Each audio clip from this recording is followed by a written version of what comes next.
भगवान श्री राम, सीता, लक्ष्मण, भरत तथा शत्रुघ्न संबंधी विविध मंत्रों के अनुष्ठान की संक्षिप्त विधि।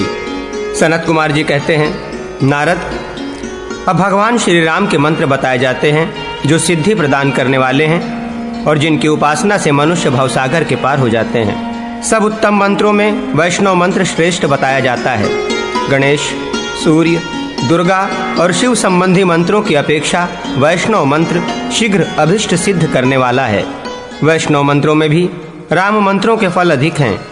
गणपति आदि मंत्रों की अपेक्षा राम मंत्र कोटि कोटि गुणों से अधिक महत्व रखते हैं। विष्णु शैया, आ के ऊपर विराजमान अग्नि, र का मस्तिष्क यदि चंद्रमा अनुस्वार से विभूषित हो और उसके आगे रामाय नमः ये दो पद हों तो ये राम रामाय नमः मंत्र महान पापों की राशि का नाश करने वाला है। श्री राम संबंधी महत्वपूर्ण मंत्रों में ये षडक्षर मंत्र अत्यंत श्रेष्ठ है। जानकर और बिना जाने किए हुए महापात एवं उपपातक का सब इस मंत्र के उच्चारण मात्र से तत्काल नष्ट हो जाते हैं, इसमें संशय नहीं है। इस मंत्र के ब्रह्मा ऋषि, गायत्री छंद, श्री राम देवता, राम बीज और नमः शक्ति है। संपूर्ण मनोरथों की प्राप्ति के लिए इसका विनियोग किया जाता है। 6 दीर्घ स्वरों से युक्त बीज मंत्र द्वारा षडन्यास करें, फिर पिठन्यास आदि करके हृदय में रघुनाथ जी का इस प्रकार ध्यान करें। घटा के समान श्याम हैं, वे विरासन लगाकर बैठे हैं। दाहिने हाथ में ज्ञान मुद्रा धारण करके उन्होंने अपने बाएं हाथ को बाएं घुटने पर रख छोड़ा है। उनके वाम पार्श्व में विद्युत के समान कांतिमती और नाना प्रकार के वस्त्र आभूषणों से विभूषित सीता देवी विराजमान हैं। उनके हाथ में कमल है और वे प्राणवल्लभ श्री रामचंद्र जी का मुखारविंद निहार रही हैं। इस प्रकार ध्यान करके मंत्रोपासक 6 लाख जप करें और कमलों द्वारा प्रवज्जलित अग्नि में दशांश होम करें। तत्पश्चात ब्राह्मण भोजन करावें। मूल मंत्र से इष्ट देव की मूर्ति बनाकर उसमें भगवान का आवाहन और प्रतिष्ठा करके साधन विमलादि शक्तियों से संयुक्त वैष्णव पीठ पर उनकी पूजा करें। भगवान श्री राम के वाम भाग में बैठी हुई सीता देवी की उन्हीं के मंत्र से पूजा करनी चाहिए। श्री सीताय स्वाहा ये जानकी मंत्र है। भगवान श्री राम के अग्रभाग में श्रांग धनुष की पूजा करके दोनों पार्श्व भागों में बाणों की अर्चना करें। केसरों में 6 अंगों की पूजा करके दलों में हनुमान आदि की अर्चना करें। हनुमान, सुग्रीव, भरत, विभीषण, लक्ष्मण, अंगद, शत्रुघ्न तथा जाम्बवान इनका क्रमशः पूजन करना चाहिए। हनुमान जी भगवान के आगे पुस्तक लेकर बाँच रहे हैं। श्री राम के दोनों पार्श्व में भरत और शत्रुघ्न चमर लेकर खड़े हैं। लक्ष्मण जी पीछे खड़े होकर दोनों हाथों से भगवान के ऊपर छत्र लगाए हुए हैं। इस प्रकार ध्यानपूर्वक उन सब की पूजा करनी चाहिए। तदनंतर अष्टदलों के अग्रभाग में सृष्टि, जयंत, विजय, सुराष्ट्र, राष्ट्रपाल अथवा राष्ट्रवर्धन, अकूप, धर्मपाल तथा सुमंत्र की पूजा करके उनके बाह्य भाग में इंद्र आदि देवताओं का आयुध सहित पूजन करें। इस प्रकार भगवान श्री राम की आराधना करके मनुष्य जीवन मुक्त हो जाता है। धृताप्त, शतपर्वी से आहुति करने वाला पुरुष दीर्घायु तथा निरोग होता है। लाल कमलों के होम से मनोवांछित धन प्राप्त होता है। पलाश के फूलों से हवन करके मनुष्य मेधावी होता है। जो प्रतिदिन प्रातःकाल पूर्वोक्त षडक्षर मंत्र से अभिमंत्रित जल पीता है वो 1 वर्ष में कवि सम्राट हो जाता है। श्री राम मंत्र से अभिमंत्रित अन्न भोजन करें, इससे बड़े बड़े रोग शांत हो जाते हैं। रोग के लिए बताई हुई औषधि का उक्त मंत्र द्वारा हवन करने से मनुष्य क्षण भर में रोग मुक्त हो जाता है। प्रतिदिन दूध पीकर नदी के तट पर या गौशाला में 1 लाख जप करें और धृतयुक्त खीर से आहुति करें तो वो मनुष्य विद्यानिधि होता है। जिसका आधिपत्य प्रभुत्व नष्ट हो गया है ऐसा मनुष्य यदि शाकाहारी होकर जल के भीतर 1 लाख जप करे और बेल के फूलों की दशांश आहुति दे तो उसी समय वो अपनी खोई हुई प्रभुता पुनः प्राप्त कर लेता है, इसमें संशय नहीं है।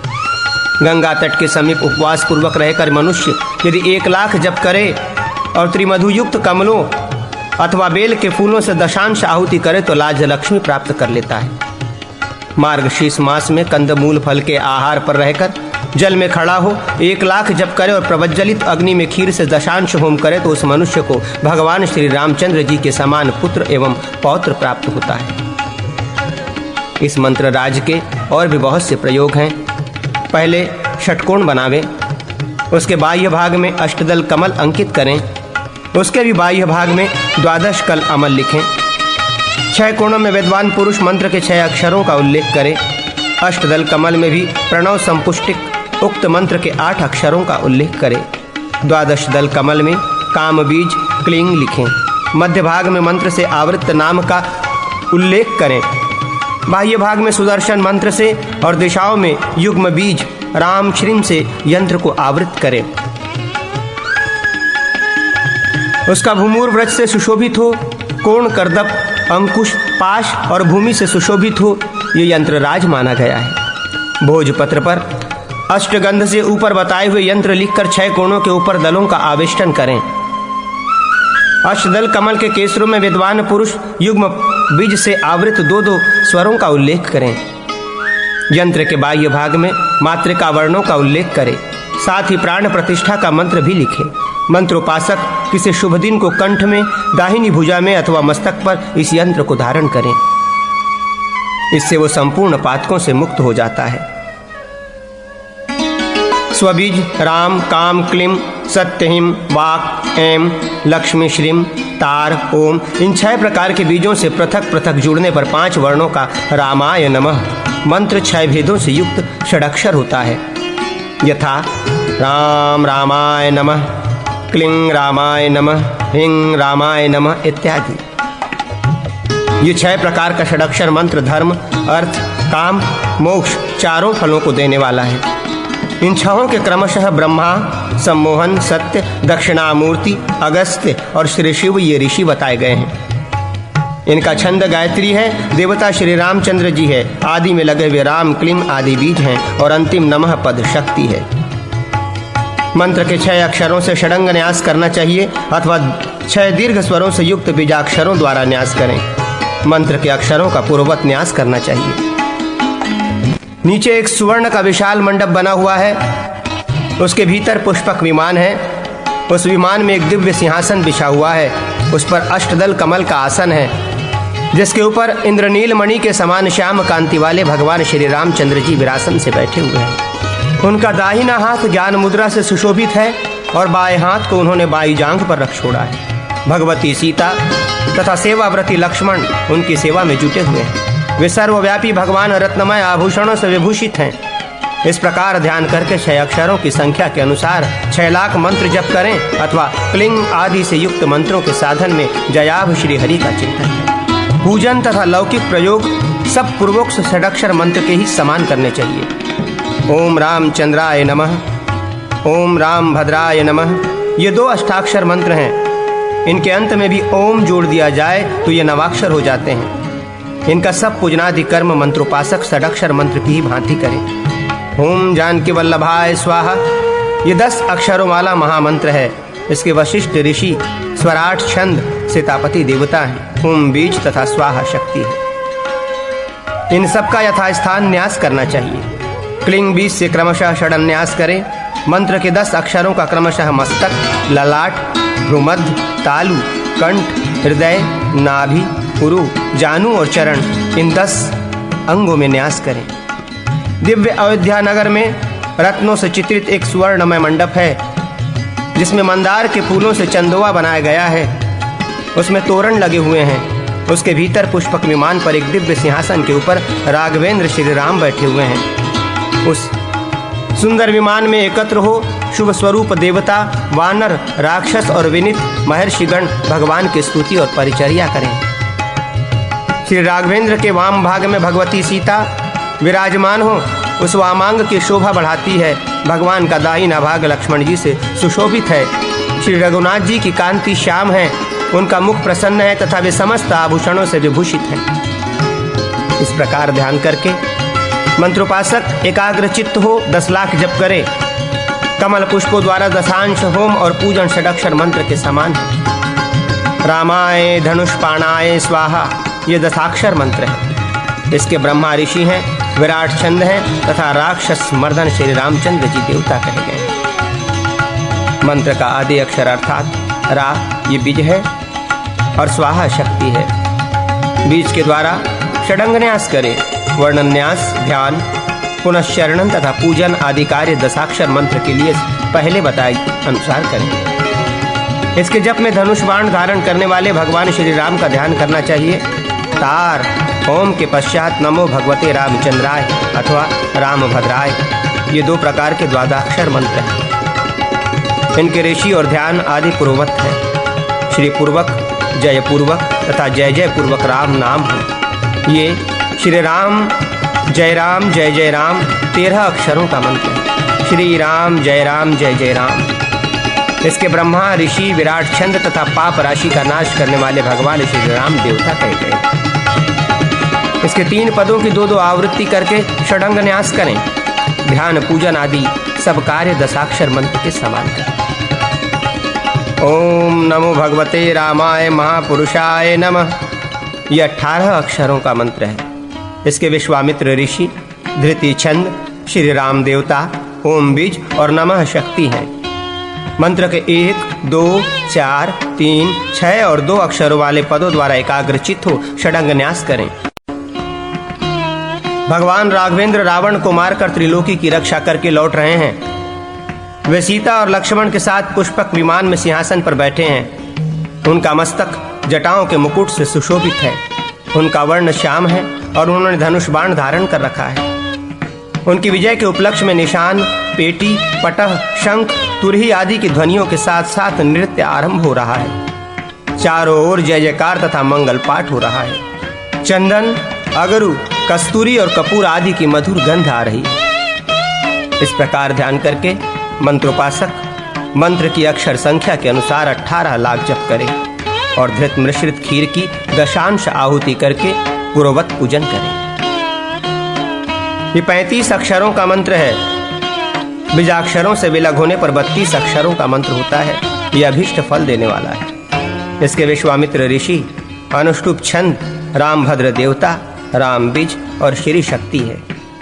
मंत्र के 4 पादों के आदि में तीनों बीज लगाकर उन पादों तथा संपूर्ण मंत्र के द्वारा मंत्रज्ञ पुरुष पंचांग न्यास करके मंत्र के 1-1 अक्षर का क्रमशः समस्त अंगों में न्यास करें। इसके ध्यान और पूजन आदि सब कार्य पूर्ववत करें। इस मंत्र का पुनरक्षरण 3 लाख का है। इसमें खीर से हवन करने का विधान है। पीत वर्ण वाले श्री राम का ध्यान करके एकाग्र चित्त हो 1 लाख जप करें। फिर कमल के फूलों से दशांश हवन करके मनुष्य धन पाकर अत्यंत धनवान हो जाता है। ओम ह्रीं श्रीं श्रीं दाशरथाय नमः, ये 11 अक्षरों का मंत्र है। इसके ऋषि आदि तथा पूजन आदि पूर्ववत है। त्रैलोक्य नाथाय नमः, ये 8 अक्षरों का मंत्र है। इसके भी न्यास, ध्यान और पूजन आदि सब कार्य पूर्ववत है। रामाय नमः, ये 5 मंत्र है। इसके ऋषि, ध्यान और पूजन आदि सब कार्य षडक्षर मंत्र की ही भांति होते हैं। रामचंद्राय स्वाहा, रामभद्राय स्वाहा, ये 2 मंत्र कहे गए हैं। इसके ऋषि और पूजन आदि पूर्ववत है। अग्निरम शेष आ से युक्त हो और उसका मस्तक चंद्रमा से विभूषित हो तो वो रघुनाथ जी का एकाक्षर मंत्र राम, जो द्वितीय कल्प वृक्ष के समान है। इसके ब्रह्मा ऋषि, गायत्री छंद और श्री राम देवता हैं। 6 दीर्घ स्वरों से युक्त मंत्र द्वारा षडंग न्यास करें। सरयू के तट पर मंदार कल्प वृक्ष के नीचे एक वेदिका बनी हुई है और उसके ऊपर एक कमल का आसन बिछा हुआ है, जिस पर श्याम वर्ण वाले भगवान श्री राम विरासन से बैठे हैं। उनका दाहिना हाथ ज्ञान मुद्रा से सुशोभित है। उन्होंने अपने बाएं उरु पर बायां हाथ रख छोड़ा है। उनके वाम भाग में सीता और दाहिने भाग में लक्ष्मण जी हैं। भगवान श्री राम का अमित तेज कामदेव से भी अत्यधिक सुंदर है। वे शुद्ध स्फटिक समान निर्मल तथा अद्वितीय आत्मा का ध्यान द्वारा साक्षात्कार कर रहे हैं। ऐसे परमात्मा श्री राम का केवल मोक्ष की इच्छा से चिंतन करें और 6 लाख मंत्र का जप करें। इसके होम और नित्य पूजन आदि सब कार्य षडक्षर मंत्र की भांति हैं। वही शेष आके आसन पर विराजमान हो और उसके बाद भांत म हो तो केवल 2 अक्षर का मंत्र राम होता है। इसके ऋषि, ध्यान और पूजन आदि सब कार्य एकाक्षर मंत्र की ही भांति जानने चाहिए। तार ओम, माया हिंग, रमा श्रीं, अनंग क्लीं, अस्त्र फट तथा स्वबीज रा। इसके साथ पृथक पृथक जुड़ा हुआ द्वयाक्षर मंत्र राम, 6 भेदों से युक्त त्रैक्षर मंत्र राज होता है। ये संपूर्ण अभिष्ट पदार्थों को देने वाला है। द्वयाक्षर मंत्र के अंत में चंद्र, और भद्र शब्द जोड़ा जाए तो 2 प्रकार का चतुक्षर मंत्र होता है। इन सब के ऋषि ध्यान और पूजन आदि एकाक्षर मंत्र में बताए अनुसार तार ओम, चतुरंथ राम शब्द रामाय, वर्म अस्त्र फट, वैवल्लभा स्वाहा। ये ओम रामाय ओम फट स्वाहा 8 अक्षरों का महामंत्र है। इसके ऋषि और पूजन आदि षडक्षर मंत्र के समान है। तार ओम हत नमः ब्रह्मण्य सेवाय रामाय कुंठते जसे, उत्तम श्लोक धुर्याय स्वः न्य भृगु सह कामिकात दंडापिर्ताघ्नेर य। ओम नमो ब्रह्मण्य सेवाय रामाय कुटते जसे, उत्तम श्लोक धुर्याय न्यस्त दंडापिर्तानघ्ने। 33 अक्षरों का मंत्र कहा गया है। इसके शुक्र ऋषि, अनुष्टभ छंद और श्री राम देवता हैं। इस मंत्र के चारों पादों तथा संपूर्ण मंत्र से पंचांग न्यास करना चाहिए। शेष सब कार्य षडक्षर मंत्र की भांति करें। जो साधक मंत्र सिद्ध कर लेता है उसे भोग और मोक्ष दोनों प्राप्त होते हैं। उसके सब पापों का नाश हो जाता है। दाशरथाय विद्वये सीतावल्लभाय धीमहि तन्नो रामः प्रचोदयात्। ये राम गायत्री कही गई है जो संपूर्ण मनोवांछित फलों को देने वाली है। पद्मा श्रीम डैंग विभक्त्यंत सीता शब्द सीताय और अंत में ठद्वय स्वाहा, ये श्री सीताय स्वाहा षडक्षर सीता मंत्र है। इसके वाल्मीकि ऋषि, गायत्री छंद, भगवती सीता देवता, श्रीम बीज तथा स्वाहा शक्ति है। 6 दीर्घ स्वरों से युक्त बीजाक्षर द्वारा षडंग न्यास करें। तदनंतर त्रिभुवन पूजित महादेवी सीता का ध्यान करें। तपाए हुए सुवर्ण के समान उसकी कांति है। उनके दोनों हाथों में 2 कमल पुष्प शोभा पा रहे हैं। उनका दिव्य शरीर उत्तम रत्नमय आभूषणों से प्रकाशित हो रहा है। विमंगलमय सीता भांति भांति के वस्त्रों से सुशोभित हैं। उनका मुख चंद्रमा को लज्जित कर रहा है। नेत्र कमलों की शोभा धारण करते हैं। अंतःकरण आनंद से उल्लसित है। वे ऐश्वर्य आदि 6 गुणों की अधीश्वरी हैं और शैया पर अपने प्राण वल्लभ पुष्पमय श्री राघवेंद्र को अनुरागपूर्ण दृष्टि से निहार रहे हैं। इस प्रकार ध्यान करके मंत्रोपासक 6 लाख मंत्र का जप करे और खिले हुए कमलों द्वारा दशांश आहुति दे। पूर्वोक्त पीठ पर उनकी पूजा करनी चाहिए। मूल मंत्र से मूर्ति निर्माण करके उसमें जनक नंदिनी किशोरी जी का आवाहन और स्थापन करें। फिर विधिवत पूजन करके उनके दक्षिण भाग में भगवान श्री रामचंद्र जी की अर्चना करें। तत्पश्चात अग्रभाग में हनुमान जी की और पृष्ठ भाग में लक्ष्मी जी की पूजा करके 6 कोणों में हृदय आदि अंगों का पूजन करें। फिर 8 दलों में मुख्य मंत्रियों का, उनके बाह्य भाग में इंद्र आदि लोकेश्वरों का और उनके भी बाह्य भाग में वज्र आदि आयुधों का पूजन करके मनुष्य संपूर्ण सिद्धियों का स्वामी हो जाता है। अधिक कहने से क्या लाभ। श्री किशोरी जी की आराधना से मनुष्य सौभाग्य, पुत्र पौत्र, परम सुख, धन धान्य तथा मोक्ष प्राप्त कर लेता है। इंदु, अनुस्वार युक्त शक्र ल तथा लक्ष्मणाय नमः, ये लम लक्ष्मणाय नमः 7 अक्षरों का मंत्र है। इसके अगस्त्य ऋषि, गायत्री छंद, महावीर लक्ष्मण देवता, लम बीज और नमः शक्ति है। 6 दीर्घ स्वरों से युक्त बीज द्वारा षडंग न्यास करें। जिनके 2 भुजाएं हैं, जिनकी अंग कांति सुवर्ण के समान सुंदर है, नेत्र कमल दल के सदृश हैं, हाथों में धनुष बाण है तथा श्री रामचंद्र जी की सेवा में जिनका मन सदा संलग्न रहता है, उन लक्ष्मण जी की मैं आराधना करता हूँ। इस प्रकार ध्यान करके मंत्रोपासक 7 लाख जप करे और मधु से सींची हुई खीर से आहुति देकर श्री राम पीठ पर श्री लक्ष्मण जी का पूजन करें। श्री रामचंद्र जी की भांति श्री लक्ष्मण जी का भी पूजन किया जाता है। यदि श्री रामचंद्र जी के पूजन का संपूर्ण फल प्राप्त करने की इच्छा हो तो यत्नपूर्वक श्री लक्ष्मण जी का आदर सहित पूजन करना चाहिए। श्री रामचंद्र जी के बहुत से भिन्न भिन्न मंत्र हैं जो सिद्धि देने वाले हैं। अतः उनके साधकों को सदा लक्ष्मण जी की शुभ आराधना करनी चाहिए। मुक्ति की इच्छा वाले मनुष्य को एकाग्रचित्त होकर आलस्य रहित हो लक्ष्मण जी के मंत्र का 1008 या 108 बार जप करना चाहिए। जो नित्य एकांत में बैठकर लक्ष्मण जी के मंत्र का जप करता है वो सब पापों से मुक्त हो जाता है और संपूर्ण कामनाओं को प्राप्त कर लेता है।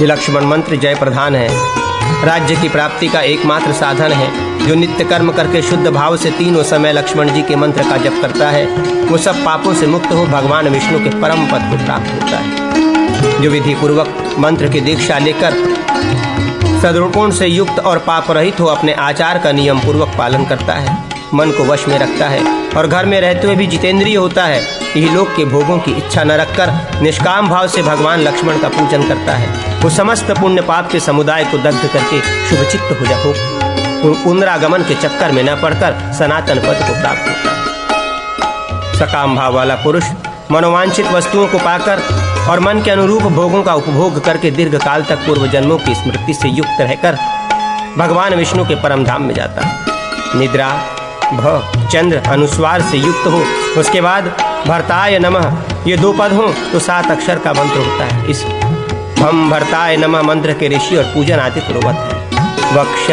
हिंदू अनुस्वार से युक्त हो, उसके बाद प्रेंग विभक्त्यंत शत्रुघ्न शब्द हो तो अंत में हृदय नमः हो तो शम शत्रुघ्नाय नमः ये 7 अक्षरों का शत्रुघ्न मंत्र होता है, जो संपूर्ण मनोरथों की सिद्धि प्रदान करने वाला है।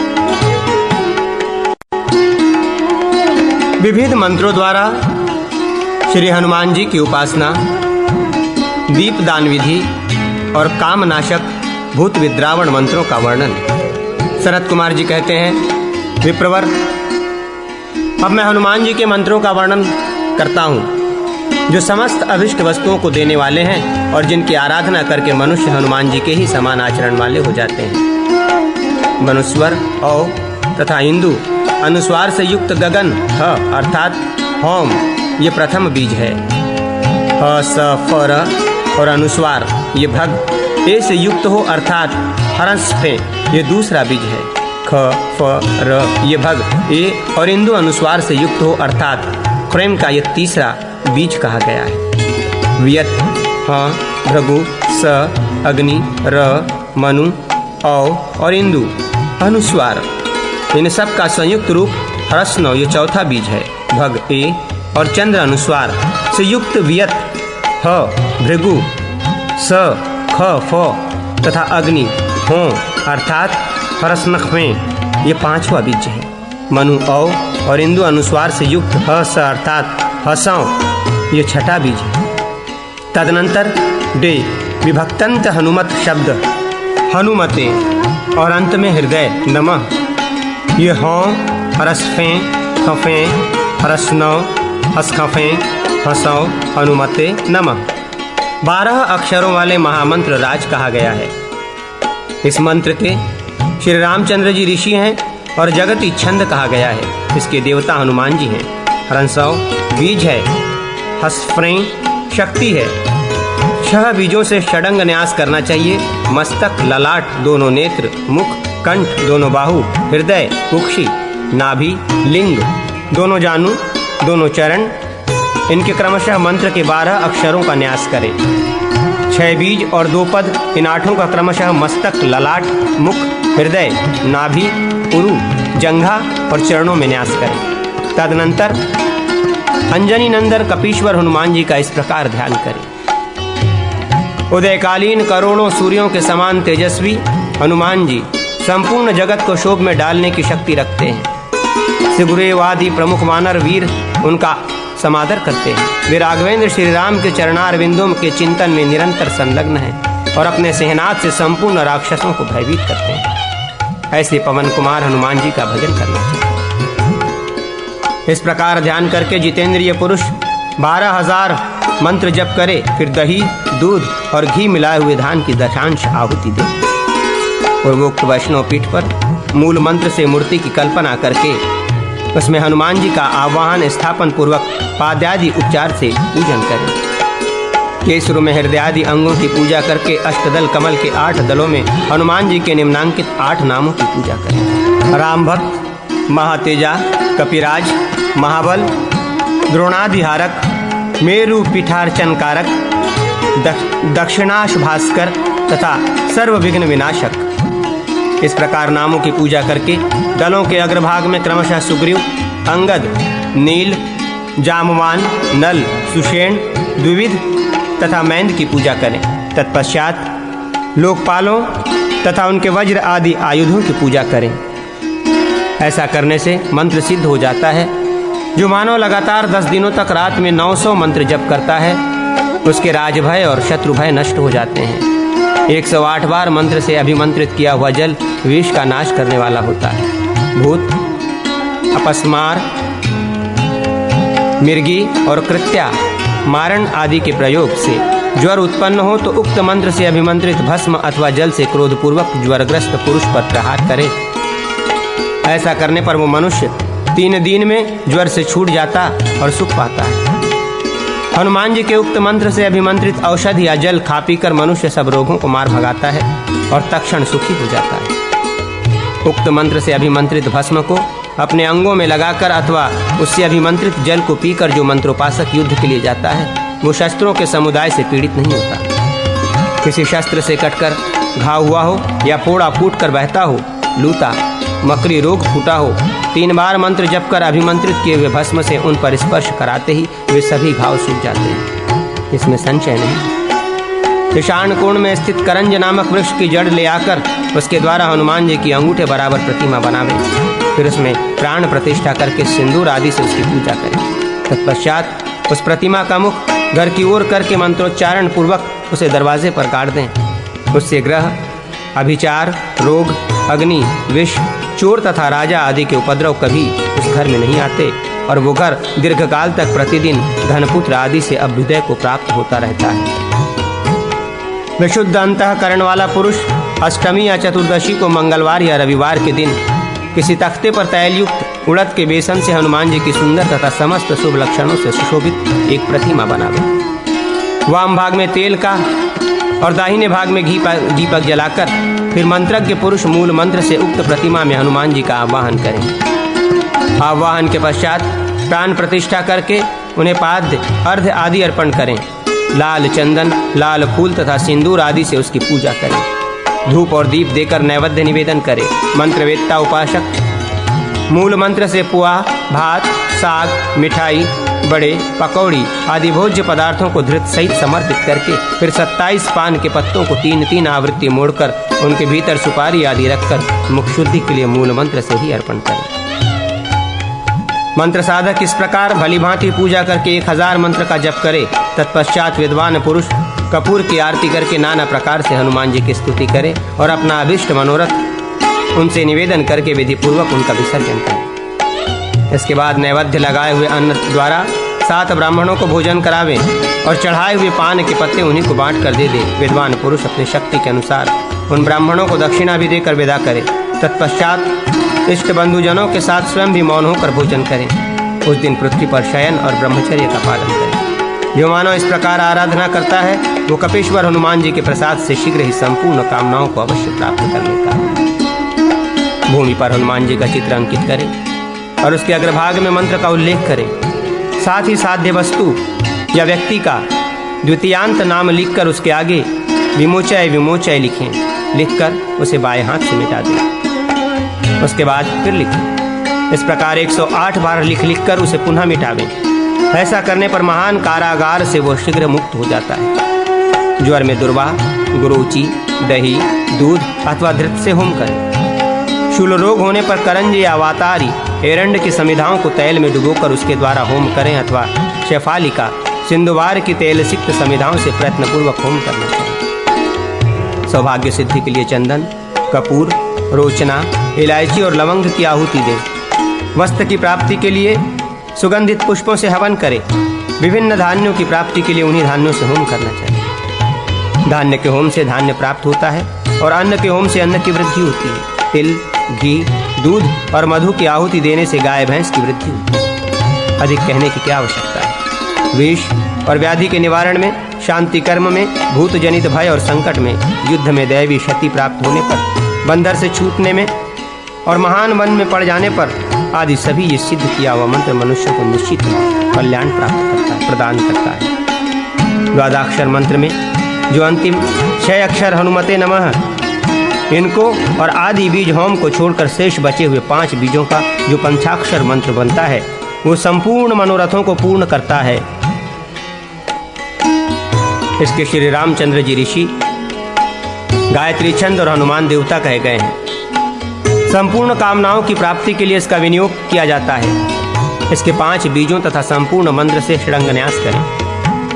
रामदूत, लक्ष्मण प्राणदाता, अंजनी सूत, सीता सुख विनाशन तथा लंका प्रासाद भंजन, ये 5 नाम हैं। इनके पहले हनुमत ये नाम और है। हनुमत आदि 5 नामों के आदि में 5 बीज और अंत में डेंग विभक्ति लगाई जाती है। अंतिम नाम के साथ उक्त 5 बीज जुड़ते हैं। यही षडंग न्यास के 6 मंत्र हैं। इसके ध्यान पूजन आदि कार्य पूर्वोक्त द्वादशाक्षर मंत्र के समान ही।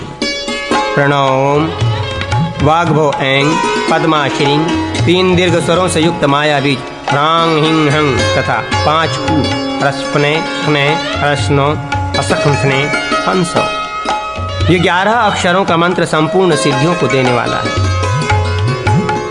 इसके भी ध्यान पूजन आदि सब कार्य पूर्वक होते हैं। इस मंत्र की आराधना की जाए तो वो समस्त अभिष्ट मनोरथों को देने वाला है। नमो भगवते आंजनेयाय महाबलाय स्वाहा, ये 18 अक्षरों का मंत्र है। इसके ईश्वर ऋषि अनुष्टुप छंद पवन कुमार हनुमान देवता हैं। हम बीज और स्वाहा शक्ति, ऐसा मनुष्य पुरुषों का कथन है। आंजनेयाय नमः का हृदय में, रुद्रमूर्तये नमः का सिर में, वायुपुत्राय नमः का शिखा में, अग्निगर्भाय नमः का कवच में, रामदूताय नमः का नेत्रों में तथा ब्रह्मस्त्राय नमः के अर्थ स्थान में, अस्त्र स्थान में न्यास करें। इस प्रकार न्यास विधि कही गई। जिनकी दिव्य कांति तपाए हुए स्वर्ण के समान है, जो भय का नाश करने वाले हैं, जिन्होंने अपने प्रभु श्री राम का चिंतन करके उनके लिए अंजलि बांध रखी है, जिनका सुंदर मुख हिलते हुए कुंडलों से उद्भासित हो रहा है तथा जिनके नेत्र कमल के समान शोभायमान है, उस पवन कुमार हनुमान जी का ध्यान करें। इस प्रकार ध्यान करके 10,000 मंत्र जप करें। तत्पश्चात ऋत मिश्रित तिल से दशांश होम करें। पूर्वोक्त रीति से वैष्णव पीठ पर पूजन करें। प्रतिदिन केवल रात में भोजन का नियम लेकर जितेंद्रिय भाव से 108 बार जप करें तो मनुष्य छोटे मोटे रोगों से दूर हो जाता है, जिसमें संशय नहीं है। बड़े भारी रोगों से मुक्त होने के लिए तो प्रतिदिन 1000 जप करना चाहिए। सुग्रीव के साथ श्री राम की मित्रता कराते हुए हनुमान जी का ध्यान करके जो 10,000 मंत्र जप करता है, वो परस्पर द्वेष रखने वाले 2 विरोधियों में संधि करा सकता है। जो यात्रा के समय हनुमान जी का स्मरण करते हुए मंत्र जप करता है, उसके बाद यात्रा करता है, वो शीघ्र ही अपना अभिष्ट साधन करके घर लौटाता है। जो अपने घर में मंत्र जप करते हुए सदा हनुमान जी की आराधना करता है, वो आरोग्य, लक्ष्मी तथा कांति पाता है और किसी प्रकार के उपद्रव में नहीं पड़ता। वन में यदि इस मंत्र का स्मरण किया जाए तो ये व्याघ्र आदि हिंसक जंतुओं तथा चोर डाकुओं से रक्षा करता है। सोते समय शैया पर एकाग्र चित्त होकर इस मंत्र का स्मरण करना चाहिए। जो ऐसा करता है उसे दुस्वप्न और चोर आदि का भय कभी नहीं होता। व्यथ इंदु अनुस्वार से युक्त हो, उसके बाद हनुमते रुद्रात्मकाय, ये 2 पद हो, फिर वर्म ओम और अस्त्र फट हो तो हम हनुमते रुद्रात्मकाय ओम हफट, ये 12 अक्षरों का महामंत्र होता है, जो अणिमा आदि अष्ट सिद्धियों को देने वाला है। इसके श्री रामचंद्र जी ऋषि, जगति छंद, श्री हनुमान जी देवता, हम बीज और हुम शक्ति कही गई है। 6 दीर्घ स्वरों से युक्त बीज हाम हिम हुम हेंग होम हम के द्वारा षडंग न्यास करें। हनुमान जी एक बहुत बड़ा पर्वत उखाड़कर रावण की ओर दौड़ रहे हैं। वे लाक्षा महावर के रंग के समान अरुण वर्ण हैं। काल, अंतक तथा यम के समान भयंकर जान पड़ते हैं।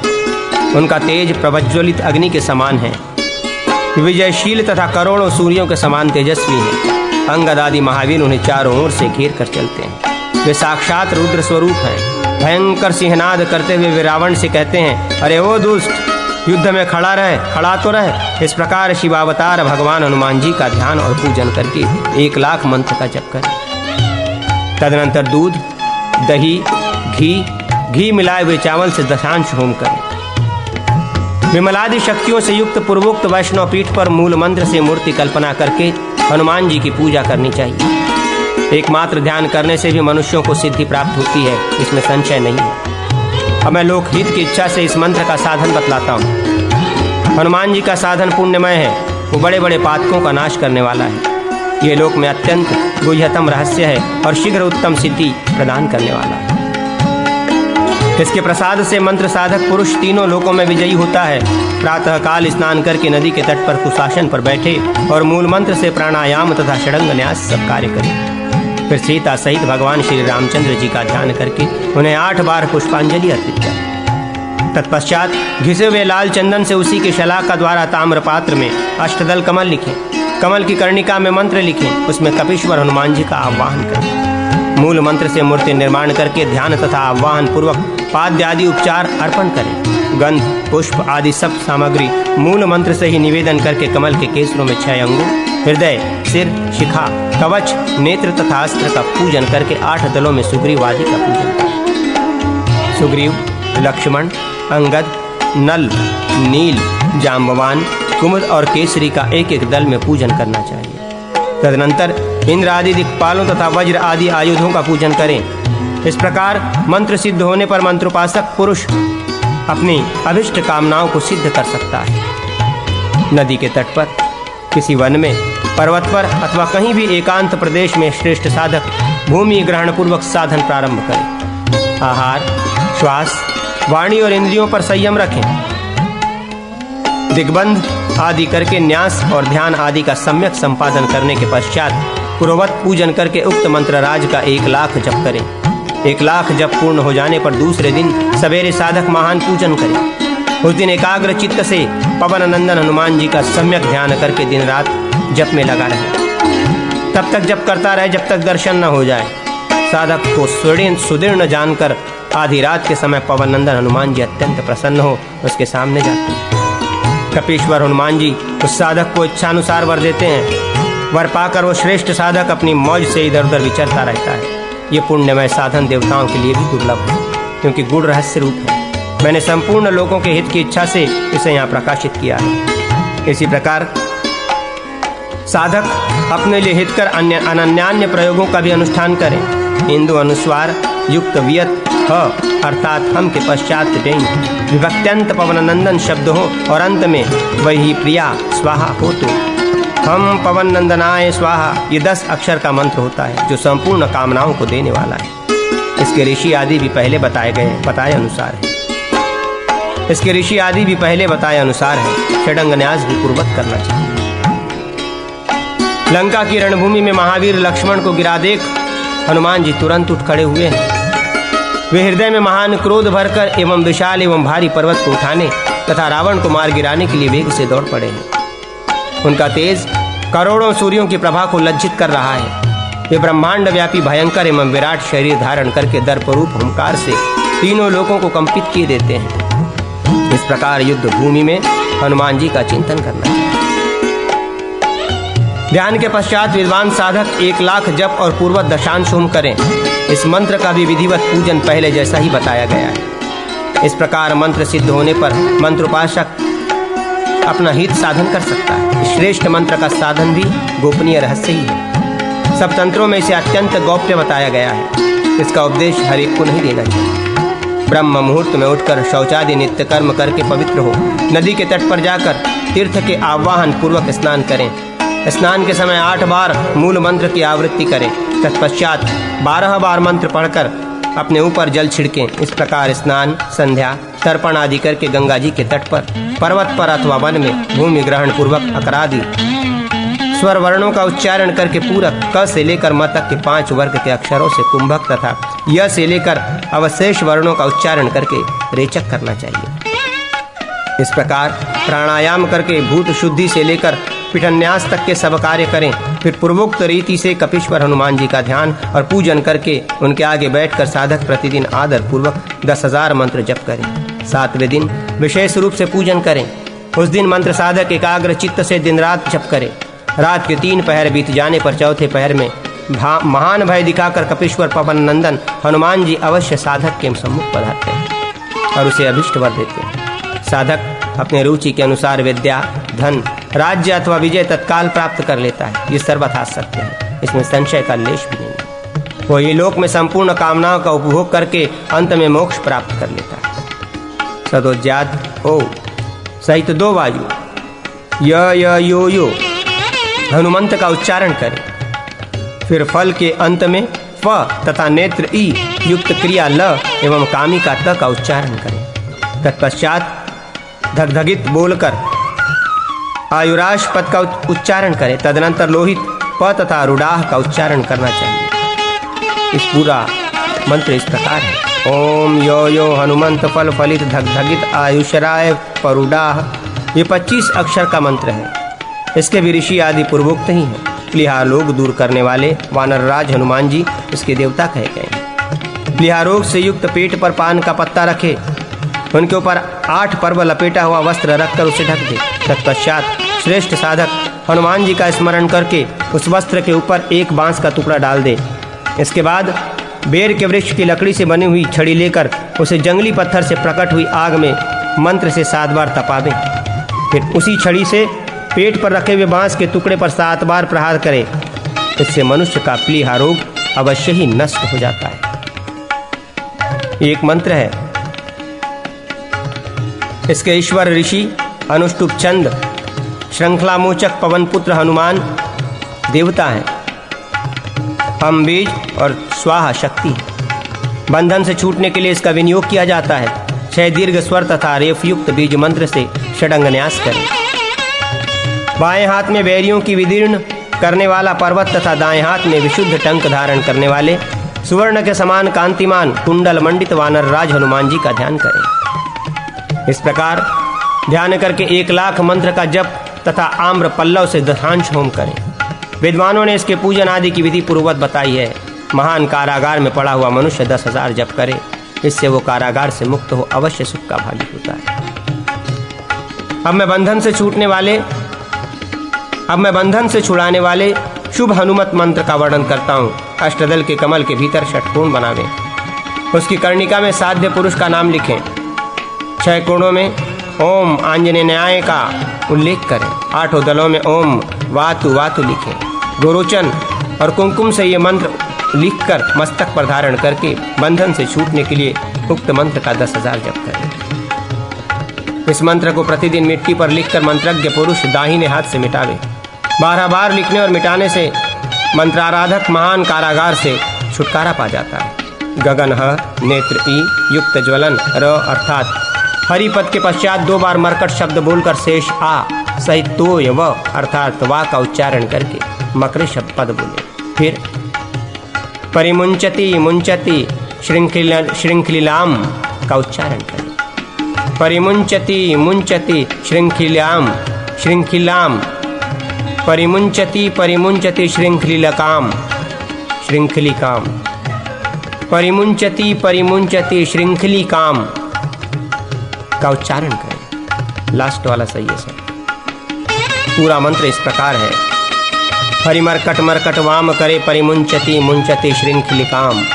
ये 24 अक्षरों का मंत्र है। विद्वान पुरुष इस मंत्र को दाएं हाथ में बाएं से लिखकर मिटा दे और 108 बार इसका जप करे। ऐसा करने पर कैद में पड़ा हुआ मनुष्य 3 सप्ताह में छूट जाता है। इसमें संशय नहीं। इसके ऋषि आदि पूर्वत हैं। पूजन आदि कार्य भी पूर्वत करें। इसका 1 लाख जप और शुभ द्रव्यों से दशांश हवन करना चाहिए। मंत्र साधक पुरुष इस प्रकार कपीश्वर वायुपुत्र हनुमान जी की आराधना करता है। वो उन संपूर्ण कामनाओं को प्राप्त कर लेता है जो देवताओं के लिए भी दुर्लभ है। अंजनी नंदन हनुमान जी की उपासना की जाए तो वे धन धान्य पुत्र पौत्र अतुल सौभाग्य यश मेघा विद्या प्रभा राज्य तथा विवाद में विजय प्रदान करते हैं, सिद्धि तथा विजय देते हैं। सनत कुमार जी कहते हैं, अब मैं हनुमान जी के लिए रहस्य सहित दीपदान विधि का वर्णन करता हूँ, जिसको जान लेने मात्र से साधक सिद्ध हो जाता है। दीप पात्र का प्रमाण, तैल का मान, द्रव्य प्रमाण तथा तंतु बत्ती का मान, इन सब का क्रमशः वर्णन किया जाएगा। स्थान भेद मंत्र, पृथक पृथक दीपदान मंत्र आदि का भी वर्णन होगा। पुष्प से वासित तैल के द्वारा दिया हुआ दीपक संपूर्ण कामनाओं को देने वाला माना गया है। किसी पथिक के आने पर उसकी सेवा के लिए तिल का तेल अर्पण किया जाए तो वो लक्ष्मी प्राप्ति का कारण होता है। सरसों का तेल रोग नाश करने वाला है, ऐसा कर्म कुशल विद्वानों का कथन है। गेहूं, तिल, उड़द, मूंग और चावल ये पंचधान्य कहे गए हैं। हनुमान जी के लिए सदा इनका दीप देना चाहिए। पंचधान्य का आटा बहुत सुंदर होता है। वो दीपदान में सदा संपूर्ण कामनाओं को देने वाला कहा गया है। संधि में 3 प्रकार के आटे का दीप देना उचित है। लक्ष्मी प्राप्ति के लिए कस्तूरी का दीप विहित है। कन्या प्राप्ति के लिए इलायची, लौंग, कपूर और कस्तूरी का दीपक बताया गया है।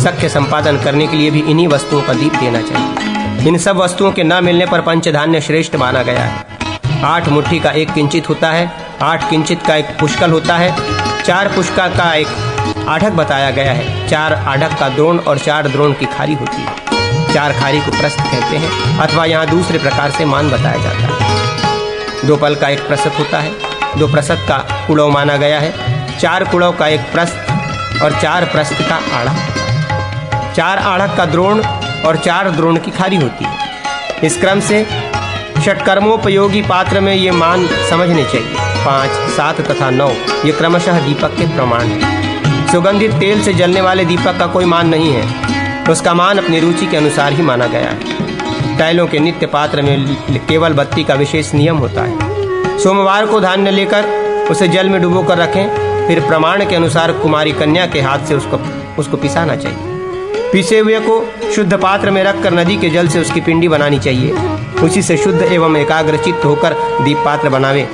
जिस समय दीपक जलाया जाता हो हनुमत कवच का पाठ करें। मंगलवार को शुद्ध भूमि पर रखकर दीपदान करें। कूट बीज 11 बताए गए हैं, अतः उतने ही तंतु ग्राह्य हैं। पात्र के लिए कोई नियम नहीं है। मार्ग में जो दीपक जलाए जाते हैं उनकी बत्ती में 21 तंतु होने चाहिए। हनुमान जी के दीपदान में लाल सूत ग्राह्य बताया गया है। कूट की जितनी संख्या हो उतना ही पल तेल दीपक में डालना चाहिए। गुरु कार्य में 11 पल से लाभ होता है। नित्य कर्म में 5 पल तेल आवश्यक बताया गया है, अथवा अपने मन की जैसी रुचि हो उतना ही तेल का मान रखें। नित्य नैमित्तिक कर्मों के अवसर पर हनुमान जी की प्रतिमा के समीप अथवा शिव मंदिर में दीपदान कराना चाहिए। हनुमान जी के दीपदान में जो कोई विशेष बात है उसे मैं यहाँ बता रहा हूँ। देव प्रतिमा के आगे प्रमोद के अवसर पर ग्रहों के निमित्त, भूतों के निमित्त, ग्रहों में और चौराहों पर इन 6 स्थलों में दीप दिलाना चाहिए। स्फटिकमय शिवलिंग के समीप शालग्राम शिला के निकट हनुमान जी के लिए किया हुआ दीपदान नाना प्रकार के भोग और लक्ष्मी की प्राप्ति का हेतु कहा गया है। विघ्न तथा महान संकटों का नाश करने के लिए गणेश जी के निकट हनुमान जी के उपदेश से दीपदान करें। भयंकर विष तथा व्याधि का भय उपस्थित होने पर हनुमद्वी ग्रह के समीप दीपदान का विधान है। व्याधि नाश के लिए तथा दुष्ट ग्रहों की दृष्टि से रक्षा के लिए चौराहे पर दीपदान देना चाहिए। बंधन से छूटने के लिए राजद्वार पर अथवा कारागार के समीप दीप देना उचित है। संपूर्ण कार्यों को सिद्धि के लिए पीपल और बड़ के मूल भाग में दीप देना चाहिए। भय निवारण और विवाद शांति के लिए, ग्रह संकट और युद्ध संकट की निवृत्ति के लिए तथा विष, व्याधि और ज्वर को उतारने के लिए, भूत ग्रह का निवारण करने, कृत्या से छुटकारा पाने तथा कटे हुए को जोड़ने के लिए, दुर्गम एवं भारी वन में व्याघ्र, हाथी तथा संपूर्ण जीवों के आक्रमण से बचने के लिए, सदा के लिए बंधन से छूटने के लिए, पथिक के आगमन में, आने जाने के मार्ग में तथा राजद्वार पर हनुमान जी के लिए दीपदान आवश्यक बताया गया। 11, 21 और पिंड 3 प्रकार का मंडलमान होता है। 5, 7 अथवा 9 इन्हें लघुमान कहा गया है। दीपदान के समय दूध, दही, माखन अथवा गोबर से हनुमान जी की प्रतिमा बनाने का विधान किया गया है। सिंह के समान पराक्रमी वीरवर हनुमान जी को दक्षिणाभिमुख करके उनके पैर को रीछ पर रखा हुआ दिखावें। उनका मस्तक किरीट से सुशोभित होना चाहिए। सुंदर वस्त्र पीठ अथवा दीवार पर हनुमान जी की प्रतिमा अंकित करनी चाहिए। कुटादि में तथा नित्य दीप में द्वादाक्षर मंत्र का प्रयोग करना चाहिए। गोबर से लिपी हुई भूमि पर एकाग्रचित्त हो षटकोण अंकित करें। उसके बाह्य भाग में अष्टदल कमल बनावे तथा उसके भी बाह्य भाग में भूपुर रेखा खींचे। उस कमल में दीपक रखें। शैव अथवा वैष्णव पीट कर अंजनी नंदन हनुमान जी की पूजा करें। 6 कोणों के अंतराल में ओम ह्रस्फ्रें हफें ह्रस्नो हस्खफें हसों इन 6 कूटों का उल्लेख करें। इन 6 कोणों में बीज सहित 6 अंगों को लिखें। मध्य में सौम्य का उल्लेख करें और उसी में पवननंदन हनुमान जी की पूजा करके 6 कोण में 6 अंगों तथा 6 नामों की पहले बताए हुए अनुसार पूजा करें। कमल के अष्टदलों में क्रमशः इन वानरों की पूजा करनी चाहिए। सुग्रीवाय नमः, अंगदाय नमः, सुशेषनाय नमः, नलाय नमः, नीलाय नमः, जाम्बवते नमः, प्रहस्ताय नमः, सुबेशाय नमः। तत्पश्चात षडंग देवताओं का पूजन करें। अंजना पुत्राय नमः, रुद्रमूर्तये नमः, वायुसुताय नमः, जानकी जीवनाय नमः, रामदूताय नमः, ब्रह्मास्त्र निवारणाय नमः। पंचोपचार गंध पुष्प धूप दीप और नैवेद्य इन सब का पूजन करके कुश और जल हाथ में लेकर देश काल के उच्चारण पूर्वक दीपदान का संकल्प करें। उसके बाद दीप मंत्र बोले। श्रेष्ठ साधक उत्तराभिमुख हो उस मंत्र को कूट संख्या के बराबर 6 बार जप कर हाथ में लिए हुए जल को भूमि पर गिरा दें। तदनंतर दोनों हाथ जोड़कर यथाशक्ति मंत्र जप करें। फिर इस प्रकार कहे, हनुमान जी, उत्तराभिमुख अर्पित किए हुए इस श्रेष्ठ दीपक से प्रसन्न होकर आप ऐसी कृपा करें जिससे मेरे सारे मनोरथ पूर्ण हो जाएं। इस प्रकार ये 13 द्रव्य उपयुक्त होते हैं। गोबर, मिट्टी, मशी, आलता, सिंदूर, लाल चंदन, श्वेत चंदन, मधु, कस्तूरी, दही, दूध, मक्खन और घी। गोबर 2 प्रकार के बताए गए हैं, गाय का और भैंस का। खोए हुए द्रव्य की पुनः प्राप्ति के लिए दीपदान करना हो तो उसमें भैंस के गोबर का उपयोग आवश्यक माना गया है। मुने, दूर देश में गए हुए पथिक के आगमन, महादुर्ग की रक्षा, बालक आदि की रक्षा, चोर आदि के भय का नाश आदि कार्यों में गाय का गोबर उत्तम कहा गया है। वो भी भूमि पर पड़ा हो तो नहीं लेना चाहिए। जब गाय गोबर कर रही हो तो किसी पात्र में आकाश से ही उसे रोक लेना चाहिए। मिट्टी 4 प्रकार की कही गई है, सफेद, पीली, लाल, काली। उसमें गोपी चंदन, हरिताल, गेरू आदि ग्राह्य हैं। अन्य सब द्रव्य प्रसिद्ध एवं सबके लिए सुपरिचित हैं। विद्वान पुरुष गोपी चंदन से चौकोर मंडल बनाकर उसके मध्य भाग में भैंस के गोबर से हनुमान जी की मूर्ति बनावे। मंत्रोपासक एकाग्र चित्त हो, बीज और क्रोध हम से उनकी पूंछ अंकित करे। तेल से मूर्ति को नहलावे और गुड़ से तिलक करें। कमल के समान रंग वाला धूप जो शाल वृक्ष की गोंद से बना हुआ हो निवेदन करें। 5 बत्तियों के साथ तेल का दीपक जलाकर अर्पण करें। इसके बाद हाथ धोकर श्रेष्ठ साधक दही भात का नैवेद्य निवेदन करें। उस समय वो 3 बार शेष आ सहित विष म का उच्चारण करें। ऐसा करने पर खोई हुई भैंसों, गौवों तथा दास दासियों की भी प्राप्ति हो जाती है। चोर आदि दुष्ट जीवों तथा सर्प आदि का भय प्राप्त होने पर ताल से 4 दरवाजे का सुंदर गृह बनावे। पूर्व के द्वार पर हाथी की मूर्ति बिठावे और दक्षिण द्वार पर भैंस की, पश्चिम द्वार पर सर्प और उत्तर द्वार पर व्याघ्र स्थापित करें। इसी प्रकार क्रम से पूर्वादि द्वारों पर खड्ग, छुरी, दंड और मुदुर अंकित करके मध्य भाग में भैंस के गोबर से मूर्ति बनावे। उसके हाथ में डमरू धारण करावें और यत्नपूर्वक ये चेष्टा करें कि मूर्ति से ऐसा भाव प्रकट हो वो चकित नेत्रों से देख रही है। उसे दूध से नहलाकर उसके ऊपर लाल चंदन लगावें। चमेली के फूलों से उसकी पूजा करके शुद्ध धूप की गंध दें। घी का दीपक देकर खीर का नैवेद्य अर्पण करें। गगनः, दीपिकाऊ और इंदु अनुस्वार अर्थात हुम और शस्त्र फट ये आराध्य देवता के आगे जपें। इस प्रकार 7 दिन करके मनुष्य भारी भय से मुक्त हो जाता है। उक्त दोनों प्रयोगों का प्रारंभ मंगलवार के दिन आदर पूर्वक करना चाहिए। शत्रु सेना के भय प्राप्त होने पर गेरू से मंडल बनाकर उसके भीतर थोड़ा झुका हुआ ताड़ का वृक्ष अंकित करें। उस पर से लटकती हुई हनुमान जी की प्रतिमा गोबर से बना दें। उसके बाएं हाथ में ताल का अग्रभाग और दाहिने भाग में ज्ञान मुद्रा हो। ताड़ की जड़ से 1 हाथ दूर अपनी दिशा में एक चौकोर मंडल बनावें। उसके मध्य भाग में मूर्ति अंकित करें। उसका मुख दक्षिण की ओर हो। वो हनुमंत मूर्ति बहुत सुंदर बनी हो। हृदय में अंजलि बांधे बैठी। जल से उसको स्नान कराकर यथासंभव गंध आदि उपचार अर्पण करें। फिर घृत मिश्रित खिचड़ी का नैवेद्य निवेदन करें और उसके आगे किली किली का जप कर बताया गया है। प्रतिदिन ऐसा ही करें। ऐसा करने पर पथिकों का शीघ्र समागम होता है। जो प्रतिदिन विधि पूर्वक हनुमान जी को दीप देता है उसके लिए 3 लोकों में कुछ भी असाध्य नहीं है। उसके हृदय में दुष्टता भरी हो, जिसकी बुद्धि दुष्टता का ही चिंतन करती हो, जो शिष्य होकर भी विनय शून्य और चोखला हो, ऐसे मनुष्य को कभी इसका उपदेश नहीं देना चाहिए।